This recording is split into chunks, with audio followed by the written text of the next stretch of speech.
Le bruit en témoigne. Merci Naïal de ce travail. Je vous remercie d'autant plus que je sais que ça a été un travail difficile à extraire, un vrai travail d'écriture, c'est-à-dire à franchir le point d'angoisse quand même. Hein. C'est pas uniquement un récit. Je crois que vous y avez mis du vôtre, un peu comme dans la rencontre avec James.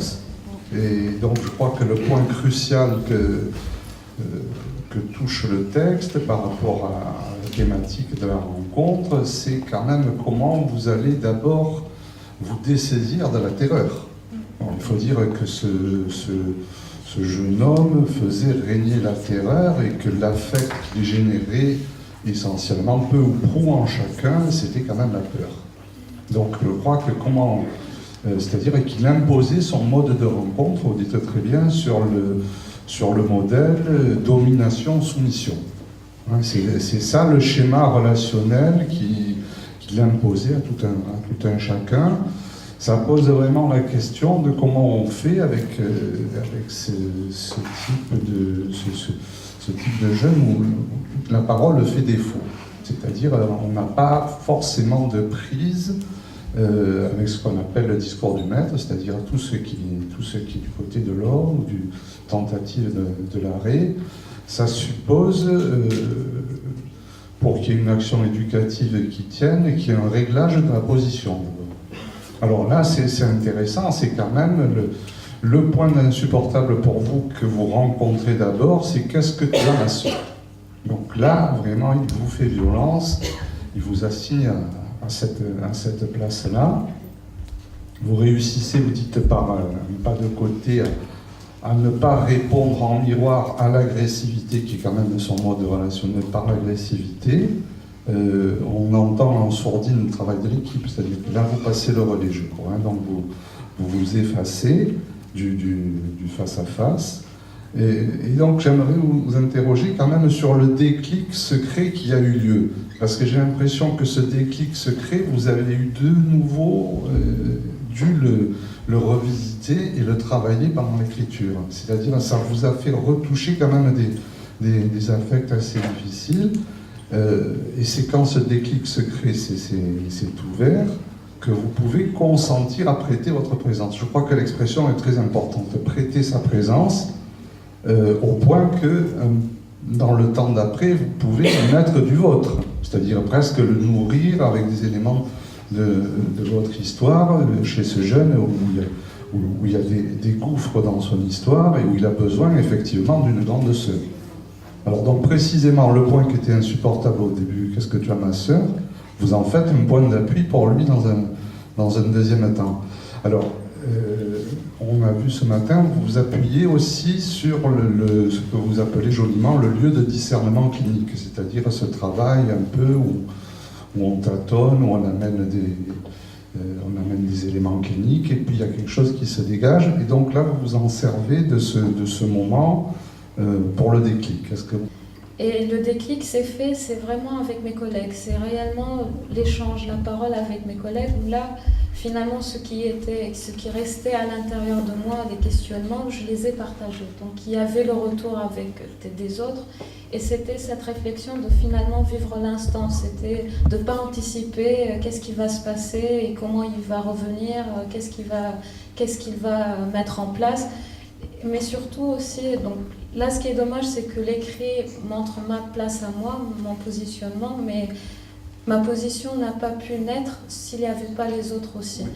Donc, et aussi avec moi, il m'a attribué cette place de sœur, mais avec les autres collègues, chacun avait une place. Et on ressentait qu'il cherchait aussi une histoire familiale, parce que les adresses étaient de l'ordre de la famille.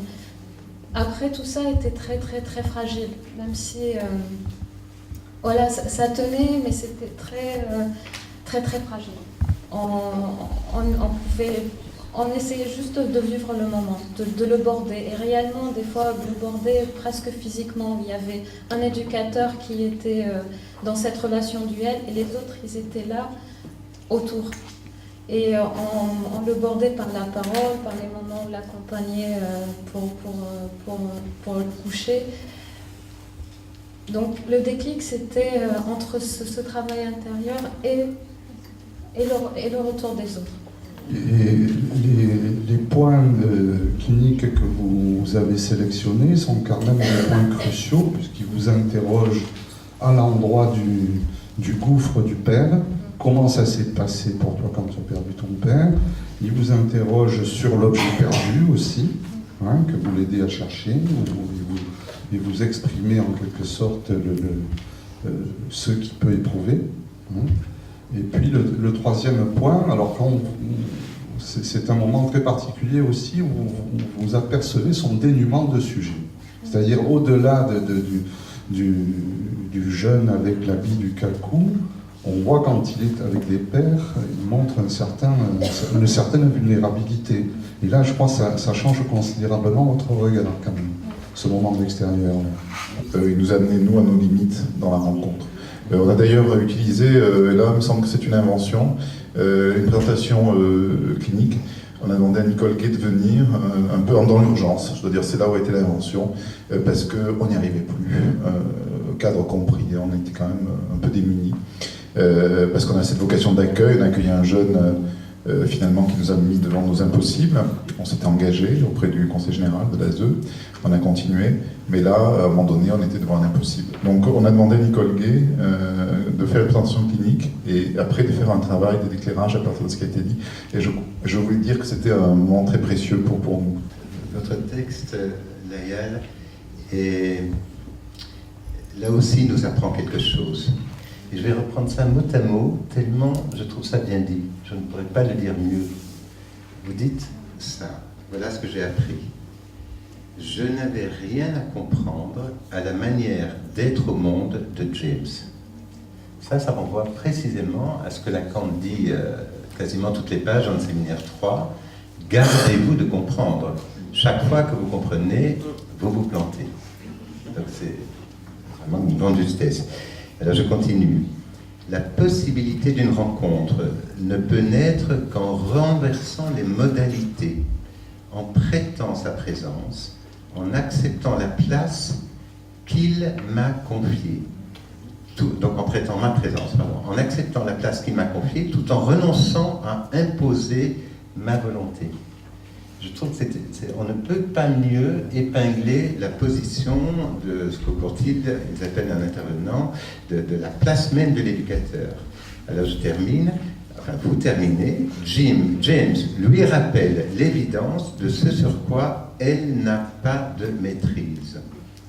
En rencontrant mes limites, j'étais prête à faire une place vide, vous dites un creux, en moi-même, pour accueillir l'autre et m'exposer à l'inconfort de l'insécurité et de l'incertitude. Eh bien, ces quelques phrases-là, je trouve que c'est une très très très belle définition du travail que nous faisons tous les jours.